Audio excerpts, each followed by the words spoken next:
En el libro de Hebreos, capítulo 12, versículo del 5 al 11, vamos a tener un mensaje especial que titulé Disciplinas por la carnalidad.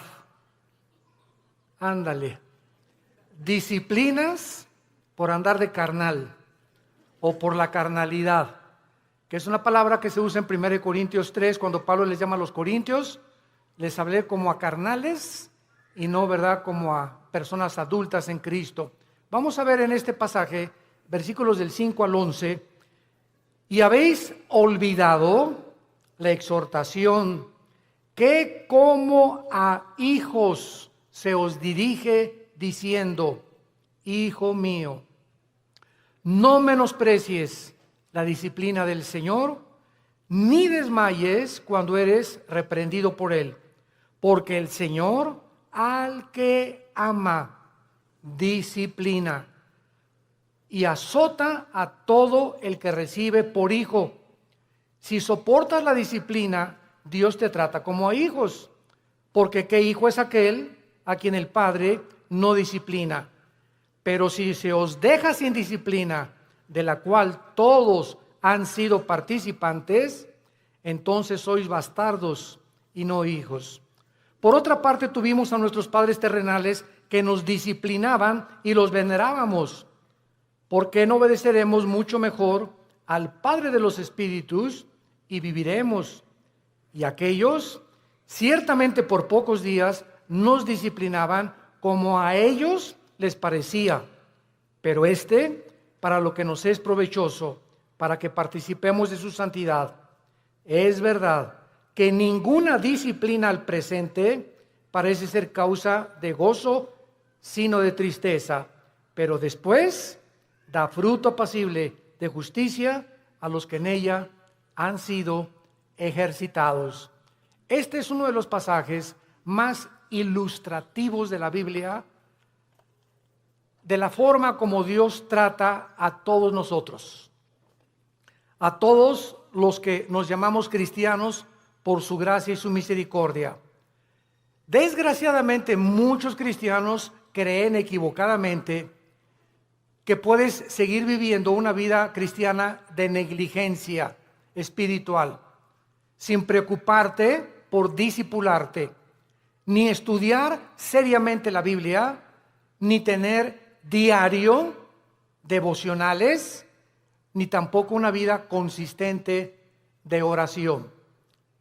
Sin embargo, muchas de estas personas que tratan de vivir esta vida, estos cristianos, ignoran, como por eso comienza diciendo que ya se les olvidó, la exhortación que vas a ser disciplinado si no vives de acuerdo a la forma como Dios ha diseñado para que vivas. Pero vamos a ver en este estudio en qué consiste esta disciplina. ¿Cuáles son las bendiciones tan grandes, tan enormes, que los cristianos se están perdiendo por vivir esa clase de vida?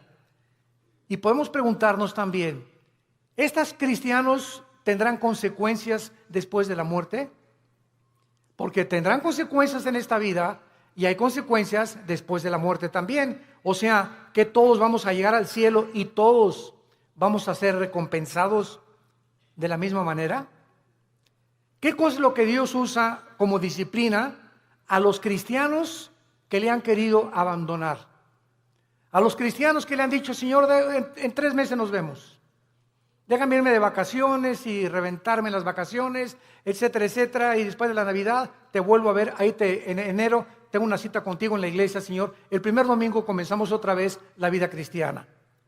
¿Cuánto tiempo cree un cristiano o cristiana, desde luego, que puedes vivir sin que Dios haga algo para regresar otra vez a tener la comunión con Él? Vamos a ver todas estas respuestas en la Biblia y vamos a comenzar con la apostasía. La palabra apostasía, apistemia en el griego, significa salirse del camino, apartarse del camino o vulgarmente brincarse las trancas. O sea, la Biblia diseña a la iglesia como un corral donde Cristo es el pastor, nosotros las ovejas, Y cuando una oveja se quiere saltar del corral, pues ¿qué pasa, verdad? Pues es que yo quiero encontrar otros pastos, engañada de que fuera del corral hay mejores pastos o mejor vida, lo cual es completamente mentira, porque fuera del corral están los lobos esperando comerse las ovejas. Dice el cuento que había una ovejita que le llamaban la rebelde de Tlanepantla. Y esta ovejita se brincó una vez el corral y fue el pastor por ella y se la trajo cargando. Y se brincó 2 veces el corral y el pastor fue por ella. Y la tercera vez que esta ovejita de Tlanepantla se brincó el corral, entonces el pastor fue y le rompió una pata a propósito. Y le dijo, prefiero que aquí dentro del corral estés cojita y manquita a que te salgas y te vuelva a comer el lobo. Entonces muchas veces Dios tiene que recurrir, como lo vamos a ver, a disciplinas extremas, que son muy raras veces. Pero Dios prefiere 1000 veces, y Cristo lo dijo en Marcos con estas palabras: es mejor que entres al cielo cojo y ciego y manco, a que entres entero y te vayas al infierno. Veamos pues entonces que dentro de la apostasía hay 2 clases de apóstatas. Esto es muy importante. La Biblia nos advierte claramente que mientras más nos acerquemos al final de la segunda venida de Jesucristo, aumentará la tendencia a abandonar los principios cristianos. La presión del mundo sobre la iglesia, sobre tu vida y sobre mi vida, ejercerá dentro de ti por no estar lo suficientemente blindados, por no tener las suficientes convicciones firmes en nuestro corazón de lo que creemos, que vamos a ser seducidos por el mundo. En Mateo 24:12, Cristo dijo, por haberse multiplicado la maldad, como en el siglo XXI hemos llegado al último grado de maldad. ¿Saben ustedes cuál es el último grado de maldad? Llamarle a lo bueno malo y a lo malo bueno. Y cuando llegamos al punto donde reconocemos y legislamos las naciones, más bien elegir las naciones, los matrimonios entre los hombres y entre las mujeres, es el síntoma más grande que existe de descomposición social. ¿Por qué? Porque la familia es el fundamento de la sociedad. Es el núcleo y la fuerza de un país. Y cuando ya 2 hombres creen que pueden tener y hasta llegar al grado de adoptar hijos, porque ellos no pueden tenerlos desde luego, pero eso sí reconocen que las mujeres paren hijos, ¿verdad? Y no podemos nosotros, pero vamos a buscar quien no lo tenga por nosotros y lo vamos a adoptar. Cuando llegamos a ese punto donde ya se está destruyendo psicológica, mental, emocional, sentimentalmente las vidas de los niños, que son los que dijo Cristo, el que haga tropezar a un niño, más le vale que se amarre una piedra aquí en el cuello de molino y se eche al río y se ahogue con la piedra, porque dejad que los niños se acerquen a mí, porque de ellos es el reino de los cielos. Y cuando comenzamos a tener a los niños y meterlos a nuestra mugre y a nuestra manera de maldad en la que vivimos, arrastrándolos a ellos, a que tengan solamente 2 papás o 2 mamás, mi papá y mi mamá, es cuando nosotros nos damos cuenta que se está ya desarrollando una sociedad que ha llegado al punto de desatar y acarrear los juicios de Dios. Entonces la Biblia nos muestra claramente que esta maldad iba a aumentar. En 2 Timoteo capítulo 3 dice, vendrán tiempos peligrosos. Y esta palabra peligrosos, alepos, en el griego, significa feroces. Y solamente en todo el Nuevo Testamento se usa esta palabra, alepos, que se tradujo en 2 Timoteo, peligrosos, y en los evangelios se usa con los endemoniados. Cuando la Biblia describe al endemoniado gadareno, dice que era de aspecto feroz, o sea, alepos. Y vemos cuando dice Pablo en 2 Timoteo 3, del 1 al 5, vendrán tiempos de que los demonios van a aumentar su ataque contra los seres humanos y habrá hombres amadores de sí mismos, intemperantes, orgullosos, sin afecto natural, con odio a los padres, sin respeto a la autoridad, etcétera, etcétera. Entonces la Biblia nos pinta un panorama que estamos ya entrando a ese lugar, a esa plataforma, a esta dimensión en la que el mundo va a ejercer más y más presión contra nosotros y muchos se van a apartar. Y esta palabra apostasía, como vimos, es salirse del camino, apartarse de la verdad o seguir otro curso revelado. Por ejemplo, en Hechos 5:37, hablando de un líder de una secta, dice que se los llevó en pos de sí. Esta es la palabra que se usa para apostasía, cuando algo o alguien te saca, un amigo, una amiga, la pornografía, la homosexualidad, las adicciones, las drogas, el alcohol, cuando cualquier cosa en el mundo te jala y te aparta del camino de la verdad, del camino de la santidad, del camino de la justicia, se llama apostasía. Has apostatado. Ahora bien, hay dos clases de apóstatas. Esto es muy importante. Hay cristianos que son apóstatas por un tiempo y hay apóstatas que nunca fueron cristianos, pero que entraron a la iglesia por un tiempo y después se apartaron.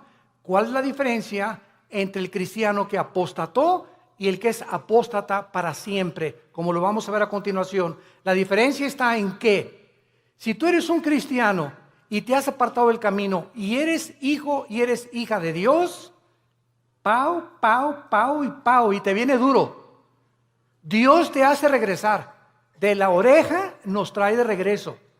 Pero si eres una persona que jamás recibiste a Cristo, pero fuiste a los estudios bíblicos y fuiste a los desayunos y tal vez algún día que hiciste una decisión por Cristo, pero realmente tus convicciones no eran firmes ni profundas, te vas a apartar del Señor, pero la diferencia está en que tú nunca vas a regresar al camino. Entonces, el cristiano que se aparta, Dios lo regresa por las buenas y por las malas, y lo vamos a ver. A muchos Dios inclusive prefiere llevárselos a casa antes de que sigan lejos de Él. Entonces vamos a ver que hay cristianos que se mueren antes de que Dios termine su programa con sus vidas. Hay cristianos que se mueren antes de que acaben la misión que Dios les dio, porque solo Dios sabe que has llegado al colmo y no te vas a arrepentir, pero como eres hijo y la salvación no se puede perder, te lleva a casa antes de tiempo. Veamos en primer lugar algunos ejemplos de los apóstatas que nunca fueron salvos. Juan capítulo 13, el clásico ejemplo de Judas. Es increíble que yo he escuchado varias veces a muchas personas predicar o enseñar que Judas perdió la salvación por el amor de Dios. O sea, que fue salvo, pero que perdió la salvación.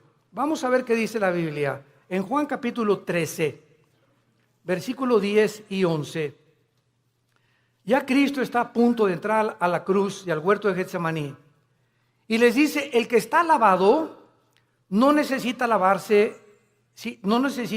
sino lavarse los pies, pues está todo limpio. Eso le estaba hablando a todos los apóstoles que eran salvos, que eran cristianos, como todos nosotros. El momento que recibes a Cristo, ¿quién nos lava? Dice la Biblia en Efesios 5 que es la palabra de Dios la que nos lava y la sangre de Cristo, ¿verdad? Y ahora, ya siendo cristianos, Dios nos da la responsabilidad de nosotros seguirnos lavando. O sea, si cometemos un pecado, la sangre de Cristo, que es tan fresca como cuando nos salvó Dios, nos limpia de todo pecado.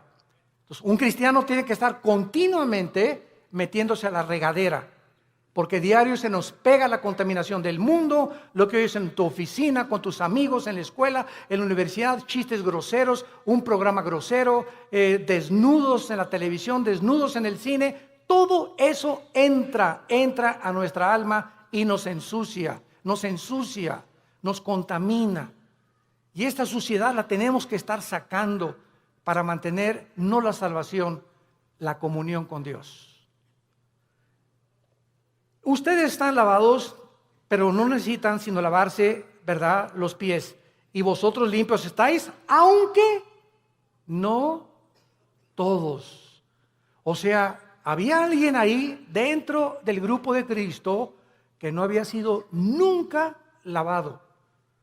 Ustedes sí están lavados y ahora necesitan sola, pero hay alguien entre ustedes que no está lavado, porque sabía a quién le iba a entregar. Por eso dijo, no están limpios todos. Judas nunca fue limpiado de sus pecados, jamás. Versículo 18, no hablo de todos vosotros, yo sé a quienes he elegido, mas para que se cumpla la escritura, el que come pan conmigo levantó contra mí su calcañar. Capítulo 17 de San Juan. Nos brincamos al capítulo 17 y aquí ya Cristo lo aclara, tan transparente como la luz y el sol. Dice Juan 17, versículo 12. Cuando estaba yo con ellos, o sea, Cristo está orando al Padre, está dirigiéndole estas palabras al Padre. Cuando estaba yo con ellos en el mundo, yo los guardaba en mi nombre. A los que me diste, yo los guardé. Y ninguno de ellos se perdió, sino el hijo de perdición, para que la escritura se cumpliese. O sea, nunca Judas estuvo bajo el cuidado de Cristo. Nunca, jamás. Los guardó de Satanás y los guardó del mal. Cuando vino Satanás a atacar a Pedro, ¿se acuerdan? Que le dijo Cristo, oye, Satanás ha pedido tu alma para zarandearte. Y Pedro, muy macho, no, yo no me voy hasta la muerte contigo. Espérame, Pedro, el gallo va a cantar 3 veces y tú me vas a negar. Entonces, Pedro y Judas, los dos, traicionaron a Cristo. Los dos le volvieron la cara a Cristo, porque Pedro negó a Cristo 3 veces. ¿Y cuál fue la diferencia? Que cuando Pedro le negó, vean esto, cuando Pedro negó a Cristo, en ese momento Cristo se encontraba como a 10 metros de Pedro. Y cuando Cristo volteó a ver a Pedro, Cristo lo volteó a ver con los ojos moros. Ya había sido golpeado Cristo. Imagínense ustedes a Pedro, en el momento que canta el gallo, volver a Cristo, y Cristo con sus ojos moros, adolorido por los golpes que los soldados ya le habían dado, lo ve a Pedro diciéndole, ya ves, pero sabes una cosa, te sigo amando. ¿Cuál fue la diferencia? Cristo por 30 monedas de plata, y sin embargo, cuando tuvo las monedas de plata, nunca creyó que Jesús era el Mesías, porque si hubiera creído, se hubiera arrepentido y le hubiera pedido perdón. ¿Qué hizo Judas? Agarró las 30 monedas de plata y las tiró. Y fue y se quitó la vida. Se suicidó. Se colgó de un árbol. Dice en Hechos capítulo 1 que se rompió, ¿verdad?, la rama del árbol y cayó de las piedras y todas se estripó completamente. Murió ahorcado y con todo el vientre abierto, comido por los gusanos. Así acabó Judas. Judas nunca, jamás fue salvado. Y en el capítulo 18, dice en el versículo 8 de Juan también, respondió Jesús, os he dicho que yo soy, pues si me buscáis a mí, dejad a ir estos, para que se cumpliese aquello que había dicho, de los que me diste, no perdí ninguno, más que como dijo anteriormente, el hijo de perdición. Ahora, el apóstol Pedro, seguimos estudiando las personas que nunca fueran salvas. Carta segunda de Pedro, capítulo 2. Aquí el apóstol Pedro claramente habla en el capítulo 2 y describe las características de todos los falsos profetas. De todos esos que pueden predicar y pueden ser hasta pastores, pueden ser predicadores, ¿verdad? Inclusive que no tienen la salvación y que jamás fueron salvos. Y dice en Pedro, versículo 21 y 22, describiendo ya todas sus características de estos falsos maestros y profetas que menciona en el versículo 1 y versículo 2, dice el versículo 21, segunda de Pedro 2, 21 y 22, porque mejor les hubiera no haber conocido el camino de la justicia. O sea, hay personas que conocían que Jesús era el Cristo, que Jesús murió por sus pecados por ellos, y conocían que Cristo era la verdad y que la Biblia era la verdad. Mejor les hubiera sido no haberlo conocido, que después de haberlo conocido, volverse atrás del santo mandamiento que les fue dado. Escuchen, pero les ha acontecido lo del verdadero proverbio: el perro vuelve a su vómito y la puerca lavada a revolcarse en el lodo o en el cieno. Aquí Pedro, de una forma ya inequívoca, describe que todas estas personas nunca fueron salvas. ¿Cómo lo dice Pedro? ¿Qué hace un perro cuando vomita? Se vuelve a comer lo que salió, ¿verdad?, de su estómago. ¿Por qué lo hace? ¿Por qué lo hace? Pues porque es perro. Si no fuera gato, los gatos no lo hacen, los leones no lo hacen. Ahora, ¿por qué un puerco? Agarras al puerquito y lo lavas y le pones Chanel y le pones un moño y todo, y lo sacas del lodo y lo envuelves y lo que tú quieras, y está y huele a Chanel número 5. Y a los 5 minutos el puerco se revuelca en el lodo otra vez. ¿Por qué no duró nada bañado y champuceado y perfumado? Porque es puerco. Ahora, para que el perro ya no regrese a su vómito, ¿qué se necesita? Cambiar su naturaleza, dejar de ser perro. Para que el puerco no regrese al lodo, necesita ser otro tipo de naturaleza, tener la naturaleza de otro animal, porque los puercos, esa es su naturaleza, el lodo, y los perros el vómito. Aquí está hablando Pedro, que estas personas, su naturaleza nunca fue cambiada, porque si hubiera sido cambiada, no regresarían a hacer lo que hicieron antes de conocer a Cristo. ¿Me van siguiendo? Esta es la grande diferencia de las personas que nunca fueron salvas. En 1 Juan 2:19, el apóstol Juan dice, 1 Juan 2:19, salieron de nosotros. Oye, don Pancho, pero si tú ibas a la iglesia ahí en el Cine Apolo hace 15, 20 años, o te vimos aquí en la iglesia, te fuiste a los estudios conmigo. Oye, tú estuviste en el LITI, tomaste todo el curso del LITI, compadre. Y ahora te estás divorciado, estás con otra señora, te has cometido adulterio, etcétera, etcétera. Y te contesta tu compadre, sí, ¿y qué? Chale. Ya en ese momento te das cuenta, ¿verdad?, que ya hay algo raro. A una persona que fue cristiana, pues sí, ¿verdad?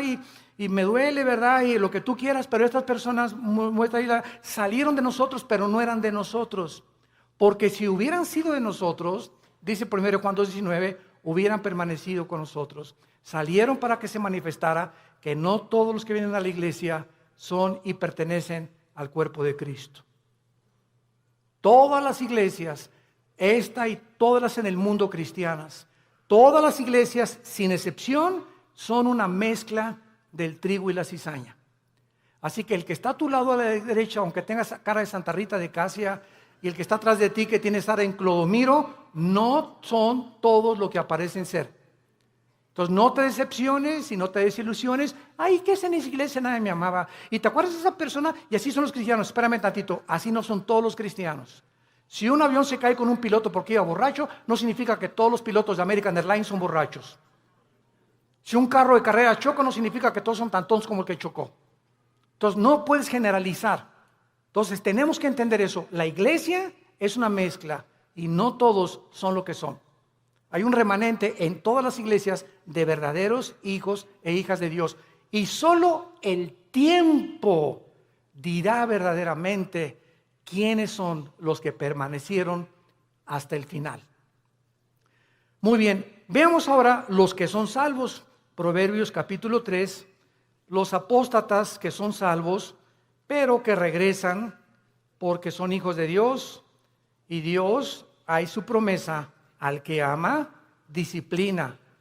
Y si no hay disciplina es porque nunca fuiste hijo de Dios. Por eso sigues haciendo lo que te da la gana. Porque si fueras hijo de Dios o hijas de Dios, ¿desde cuándo Dios que ya te hubiera surtido? Y bien surtido. Pero sigues igual de hace 1 o 2 años precisamente porque nunca has pertenecido a la familia de Dios. Dice en Proverbios 3, versículo 11 y 12, no menosprecies, hijo mío, le está hablando a sus hijos, el castigo de Jehová, ni te fatigues de su corrección, porque Jehová al que ama castiga, como al padre a quien quiere. Vamos a ver que en el Antiguo Testamento los castigos eran diferentes de los castigos del Nuevo Testamento. Y Dios trataba de una forma a los cristianos, porque no eran cristianos, ¿verdad? Cristiano significa lleno del Espíritu. A las personas que formaban parte del pacto abrámico y a los que no formaban parte del pacto abrámico davídico palestino. Entonces era muy diferente, lo vamos a ver más adelante. Veamos ahora en Lucas 15, ¿se acuerdan del hijo pródigo? Bueno, dice la Biblia, un padre tenía 2 hijos, todo el mundo conoce esta historia del 11 en adelante. Y de repente uno de los hijos le dice, oye viejo, dame toda la herencia, échame mis centavitos que me pertenecen. En el antiguo oriente, un muchacho que hacía eso, quedaba desheredado. Porque era el peor pecado que pudiera hacer, dame el dinero. No era hasta que el padre se moría que podía dar la herencia. Pero este muchacho ya quería quemarse la herencia. Y le dice al padre, dame mi herencia. Y el padre respeta su libre albedrío, respeta su decisión. Aquí está, hijo, tu herencia. El hijo se fue, como todos vemos en la historia, y desperdició sus bienes y a las discos, en discos, en chavas, por acá, en bailongos, etcétera, etcétera, y se lo cachochaba, y se lo suizo, que por acá. Y entonces se acabó el dinero y comenzó a buscar trabajo y no encontró trabajo. Había ya deteriorado su salud y encontró trabajo alimentando puercos. Alimentando puercos. Y entonces fíjense ustedes, estando el hijo pródigo en la condición en la que se encontraba, alimentando puercos, de repente algo pasó en su vida. ¡Pum! Algo lo hizo despertar y ver la realidad de lo que él había hecho. Y no en todos, a muchos Dios los deja. Pero este, como era hijo, tuvo que despertar la realidad. Y entonces dijo, ¿cuántos hombres en la casa de mi padre que no son sus hijos? No era su hijo. Los obreros de mi padre tienen cama, tienen comida, buena comida. Y yo que soy hijo, estoy alimentando puercos. Esto haré. Ahí está la conciencia que no todos tienen. Porque la tuvo él, porque era hijo. Esto haré. Regresaré e iré con mi padre y le pediré perdón. Y le diré, Padre, no vengo a nada. Vengo a que me hagas hasta atrás y no quiero ni siquiera que tener los privilegios que tienen tus hijos. Hazme como un obrero como todos los demás. Y el padre no estaba con un bate de béisbol esperándolo, ni con un garrote. El padre se retrata en la Biblia, en este pasaje, que siempre todos los días, con sus brazos abiertos, mirando al horizonte, siempre esperando y sabiendo que como era su hijo, tenía que regresar algún día. Y Dios sabe que nosotros, cuando nos alejamos de Él, siempre nos está esperando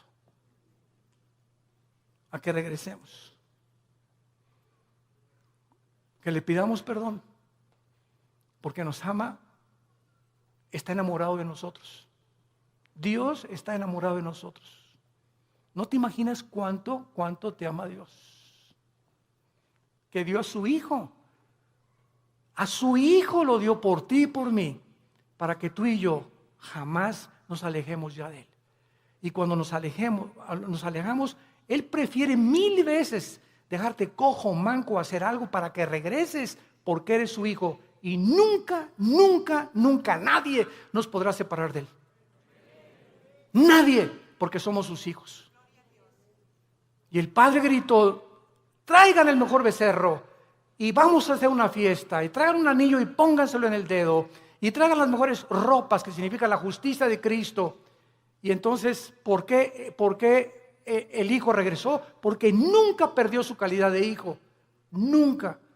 Y este es un ejemplo clásico de una persona que es hijo, se aleja de Dios, pero regresa a Dios, porque somos hijos, tenemos que regresar. Tarde o temprano nos convence Dios para regresar con Él. Y si no nos regresamos, y si lo que nos hace Dios para regresarnos no nos sirve, nos prefiere llevar a casa, antes de que el camino sea blasfemado por tu culpa o por mi culpa. Veamos otro ejemplo en 1 Corintios 5, vamos al Nuevo Testamento. 1 Corintios 5. Aquí está un caso tremendo de un muchacho que pues no era como nosotros, ¿verdad? Nosotros tenemos la Biblia completa. La iglesia de Corinto era la iglesia más carnal de todas las iglesias del Nuevo Testamento, pero eso sí, tenían todos los dones, pero eran carnales. Dice 1 Corintios 5, de cierto se oye, dice Pablo escribiéndoles, que hay entre ustedes fornicación. O sea, me han llegado noticias de que en la iglesia hay inmoralidad.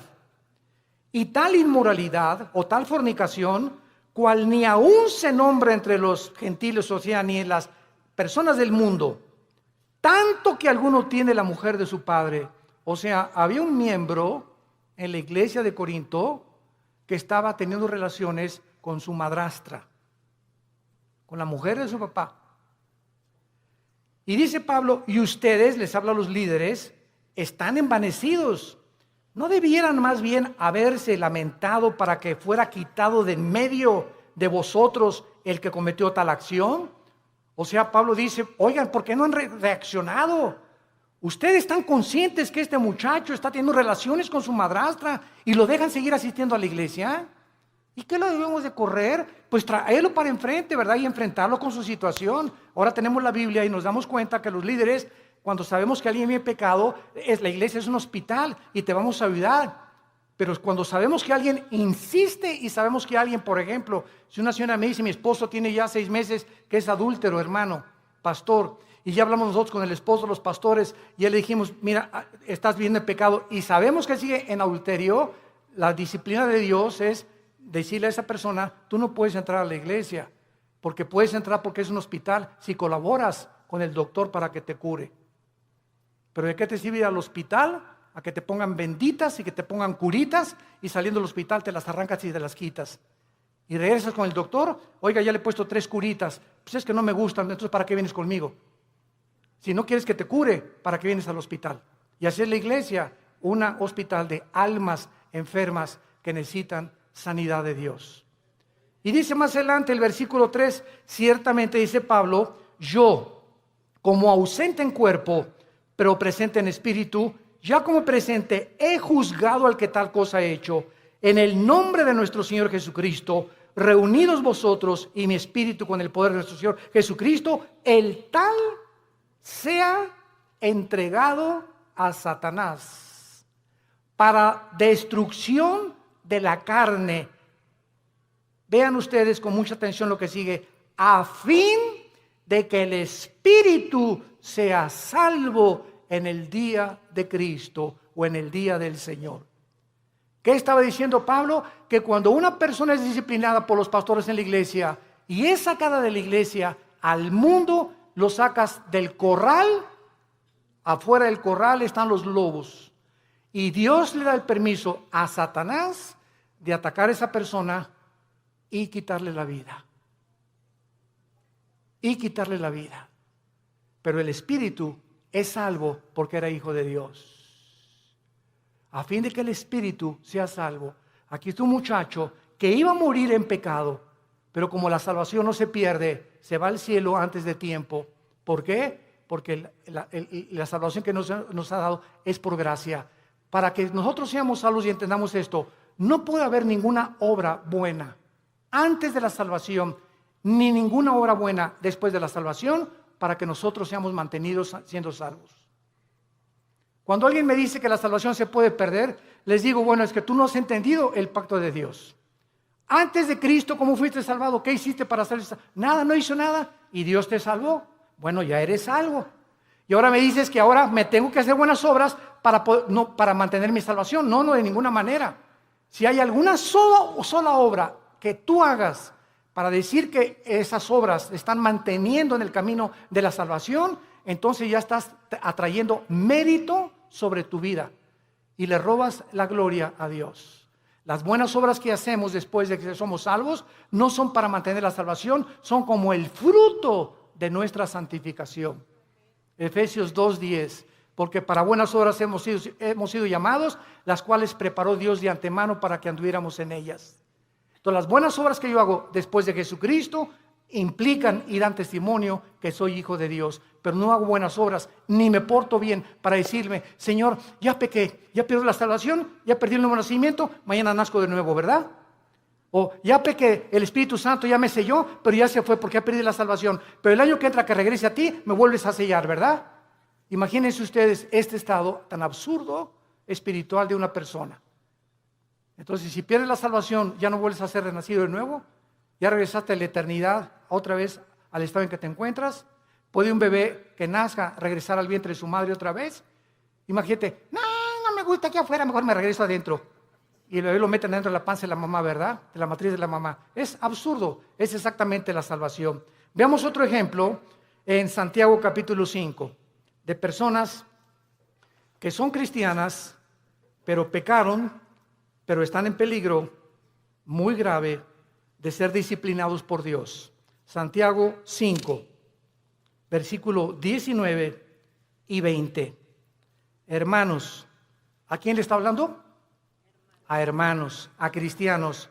Si alguno entre vosotros, o sea, entre los hermanos, se ha extraviado, o sea, se ha salido del camino, o ha apostatado de la verdad, y alguno le hace volver, sepa que el que haga volver al pecador del error de su camino, salvará ¿de qué? De muerte un alma y cubrirá multitud de pecados. Esto es lo que vamos a ver en 1 Juan 5, lo vamos a ver, esto es lo que se llama el pecado de muerte de un cristiano. Si tú ves que tu hermana o tu hermano anda por ahí afuera y nadie sabe más que es cristiano, pero tú vas, oye Jorge, ya no sigas así, hombre, ya no te la sigas tronando, ya no sigas acostándote con tu novia, Dios te va a disciplinar.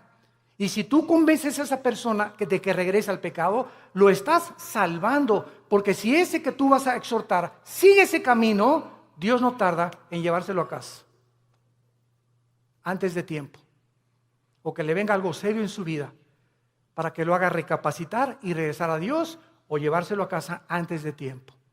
Si tú ves a alguno entre los hermanos que tiene una vida licenciosa y que se dice cristiano, y tú logras convencerlo y orar con él, o comenzar a orar por él y traerlo al camino otra vez, lo estás salvando de que Dios se lo lleve antes de tiempo a su casa. Ahora veamos otro ejemplo también de estas personas en 1 de Juan capítulo 5. Antes del Apocalipsis está 1 de Juan y dice así.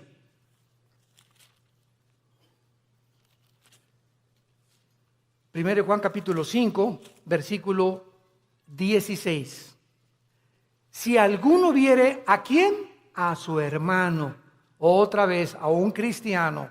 Si alguno viere a su hermano cometer pecado que no sea de muerte, pedirá a Dios y le dará vida.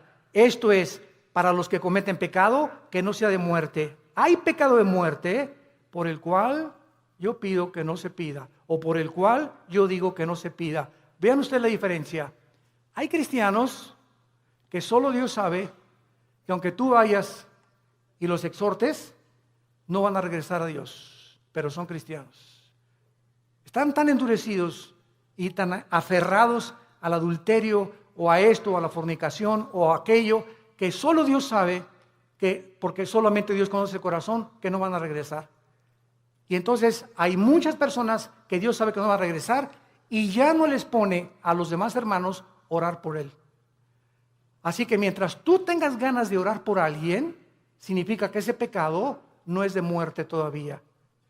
Pero cuando ya no sientes orar por nadie o por esas personas que andan en pecado y tú ya tienes un mes o 2 meses que no oras por ellos, es porque el Espíritu Santo ya no te los ha puesto, porque ya no tarda Dios en llevárselos a casa. Esas son las personas que son salvas, pero que han cometido el pecado de muerte. Ahora veamos algunas causas espirituales por las cuales los cristianos se apartan de Dios. He apartado 4 principales razones. La primera es la persecución.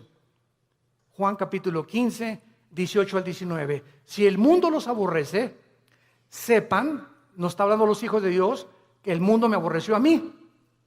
Si tú eres cristiano y regresas a tu casa y ya con el pastor, ay pastor, pues desde que me convertí, ya mis padres no me quieren y en la escuela se hacen burla de mí, bla, bla, bla, etcétera, etcétera. Pues, ¿qué creías entonces? Dios nos llamó no solamente a creer en Él, sino a padecer por Él también. Ahora, ¿no quieres que te persigan? ¿No quieres ser diferente a los demás? ¿No quieres que nadie te calumnie, ni que nadie haga chismes contra tu vida? No hay ningún problema. Únete al grupo de ellos y no seas diferente.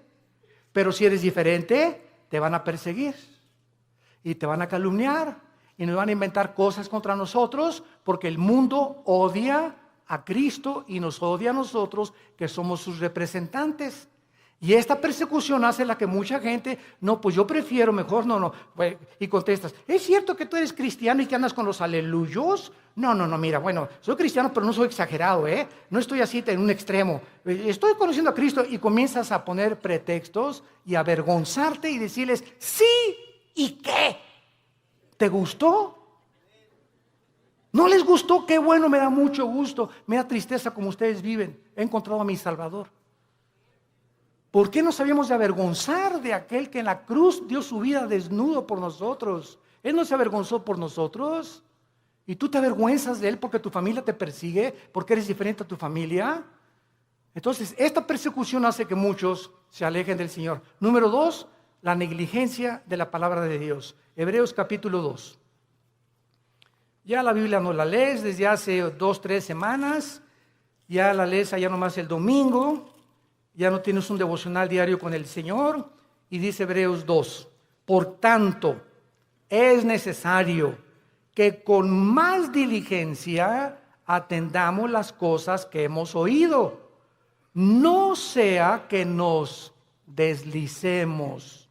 Porque si la palabra dicha por medio de los ángeles fue firme, y toda transgresión y desobediencia recibió justa retribución, ¿cómo escaparemos nosotros si descuidamos una salvación tan grande, la cual, habiendo sido anunciada primeramente por el Señor, nos fue confirmada por los que lo oyeron? Esta frase, ¿cómo escaparemos nosotros si descuidamos la salvación?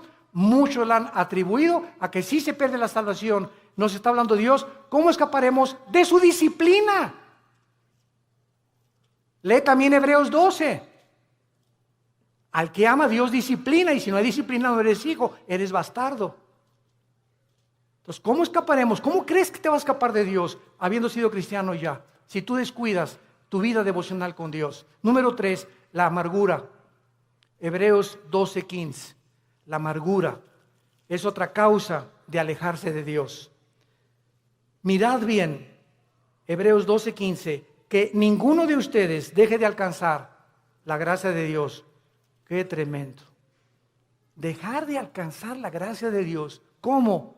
Que brotando alguna raíz de amargura te estorbe y por ella contamines a muchos. Esto está tremendo,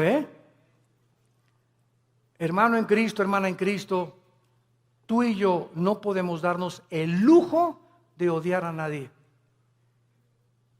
Hayan hecho lo que nos hayan hecho. No podemos darnos el lujo de tener rencor contra nadie. Hayan hecho lo que te hayan hecho, que te violaron, que te robaron, que te golpearon, que tus papás, lo que hayas atravesado en la vida, perdónalo. Perdónalo. Que no puedo perdonarle, cae de rodillas, Señor, díselo, no puedo perdonar. Gracias, hija, porque eres honesta. Padre, si tú no me das el poder de perdonar a Pancho o a Lucrecia o a Carlita, etcétera, etcétera, o al perro que me mordió, no tengo la capacidad de perdonar. Pero si tú eres cristiano y estás en tu corazón en este momento que me escuchas, tienes algo contra alguien que te ha lastimado en el pasado, ten mucho cuidado, porque el rencor se vuelve en amargura. Y cuando un cristiano está amargado, cierra el cielo cierra el cielo. ¿Qué es la gracia? No es la gracia santificante, no es la gracia salvífica, está hablando de la gracia santificante. ¿Qué es la gracia? Diario el cristiano necesita poder de Dios, diario necesito el poder de Dios al venir a su palabra para que me dé el poder de vivir para Él. Porque separado de Él yo no puedo hacer nada. Entonces la amargura me bloquea la gracia de Dios y me quedo sin poder. Me quedo en mi propio poder, en mi propia carne, porque algo está bloqueando que Dios me ayude y me saque del pozo de la desesperación, de la red en que he caído, de la trampa que te pusieron. ¿Qué cosa es? La amargura.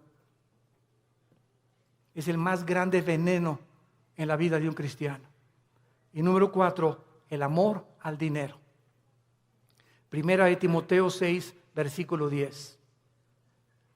Porque raíz de todos los males no es el dinero, es el amor al dinero. Gracias a Dios por las familias ricas y los millonarios, porque la obra de Dios tiene que sostenerse. Si no hay dinero, no hay misioneros. Si no hay dinero, no hay construcciones. Si no hay dinero, no hay televisión. Si no hay dinero, no hay viajes. El dinero no es malo. El malo es amar lo que tú tienes. Cuando tú amas más lo que tú tienes que la obra de Dios, te va a hacer que te alejes de Dios. Dijo Cristo en Marcos, hablando de la parábola del sembrador, pero muchos, el afán del mundo y de las riquezas, entran y ahogan la palabra y nunca das fruto. Estas son las razones por las cuales tú puedes alejarte de Dios. Ahora veamos rápidamente en 2 Samuel 7 las consecuencias que sufrieron en el Antiguo Testamento los que eran y pertenecían al pueblo de Dios, o sea, los que tenían garantizada ya la salvación, de forma diferente a la de nosotros, porque no tenían el bautismo del Espíritu Santo, pero la forma que eran de Dios. 2 Samuel capítulo 7, veamos la disciplina de Salomón. La Biblia menciona 3 consecuencias principales del pecado en un cristiano. Número 1, la disciplina. 2, la muerte, que ya lo vimos. Y 3, la pérdida de recompensas en la otra vida. En otras palabras, si tú te mueres siendo cristiano en pecado, o en un pecado, porque pues quién se va a morir sin pecado, ¿verdad? El único sin pecado ha sido Jesucristo. Si yo me muero, estás ahí en el hospital y ya te da el síntoma, y una enfermera guapa y le haces, ¿qué tal, enfermerita? Ya le echaste ojitos, ¿verdad? Y ¡pum! Te mueres. Te llevaste ese pensamiento al otro laredo, ¿verdad? O sea, no moriste santito, sin haber roto un plato. O haz de cuenta que también estás en el hospital ahorita, o sales a la carretera y chocas ahí en la carretera, y la mañana te peleaste con tu esposa, te moriste en pecado. ¿No es cierto? ¿Y vas a perder la salvación? No lo vamos a perder. Pero en la otra vida perdemos las recompensas. Que no se imaginan qué grandes recompensas hay, porque no todos los cristianos en la otra vida vamos a gobernar con Cristo. Solo los vencedores. Y lo vamos a ver más adelante para terminar. En 2 Samuel 7, 14 y 15, se le está dando las instrucciones a David y le dice, yo le seré el padre y él me será mi hijo. Si hiciere mal, o sea, si se aparta de mí, le castigaré con vara de hombres y con azotes de hijos de hombres, pero mi misericordia no se apartará de él, como la aparté de Saúl, al cual quité delante de ti. ¿Cuál fue la diferencia entre la descendencia de David y el rey Saúl?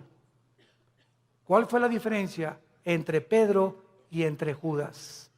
En que aunque nosotros nos portemos mal y aunque nosotros intentemos alejarnos de Dios, si somos hijos e hijas de Dios, su misericordia es más alta que los cielos. Y Dios va a hacer algo para que regreses y para que yo regrese a la comunión con Él. Y va a ser disciplina. La palabra disciplina es interesante porque viene de la palabra paidego, viene de la palabra pedagogo, que significa el que forma el carácter o el maestro. Entonces, ¿se acuerdan de nuestro pasaje en Hebreos 12? Dios al que ama disciplina, al que ama le forma el carácter a través de pao. Y castiga también con azotes. O sea, Dios usa la Biblia para formar nuestro carácter, y si somos tercos, Pau, pau, pau. Azota al que recibe por hijo. Y la palabra azotar en el griego es castigo físico. Algo va a tener que usar Dios, como lo que dice en uno de los salmos. No sean como los caballos, como los mulos, que el caballo tiene que meterle aquí un freno. El freno es un fierro con un puente. Y cuando se le mete al caballo el freno y le jalan las riendas, el puente se le encaja en el paladar al caballo.